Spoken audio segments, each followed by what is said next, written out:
She did not call me the hairy cornflake. Thank God for that. Maybe finally I can get rid of that name.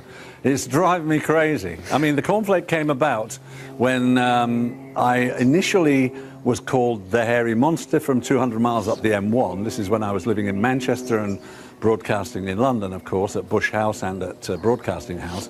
And then I got the breakfast show, and then some idiot decided to call me the hairy cornflake. Right. Well, why? I mean, Clive Myrie is not exactly a brilliant name, is it? Can we think of one for you? OK, what did she say to you then? She was just talking about how happy she was listening to the BBC World Service, and that she did enjoy the programmes. I mean, you know, she obviously was in a terrible situation, being confined there, all the things that she needed to do outside she couldn't do. She was held in there for a long, long time. And I recall her saying at one point that she sometimes felt less than human. And that's when it comes home to me that, that she should even mention my programme, A Jolly Good Show, on the BBC World Service, simply on the basis that it is reaching out. That programme is nothing more than a fun show of music and chit-chat and having a bit of banter between people.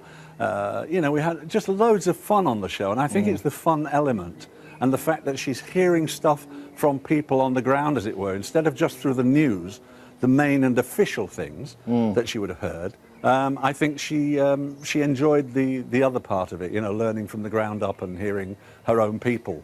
So it provided a bit of levity in her life, basically, I suppose. Yes. Well, if you look at my history in the record industry, yes, levity is a word that probably would turn up quite a lot in any descriptions. But to be honest, I mean, people sort of say, how did it feel to meet her? I've had so many people coming up to me saying that. It's very difficult to explain it. I mean, this is an icon.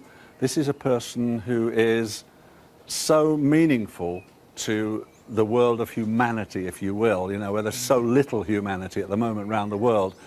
She is just fantastic, and I really, you know, the best answer I can give you to how I feel is that I'm a DJ. You know, I have met royalty and people like that before, thankfully, you know, on odd occasions. But this caps the lot, because this was a lady who was in pretty dire straits. She knew eventually, I hope she knew, that she was going to be getting out of there, but you never know. I didn't talk to her about that.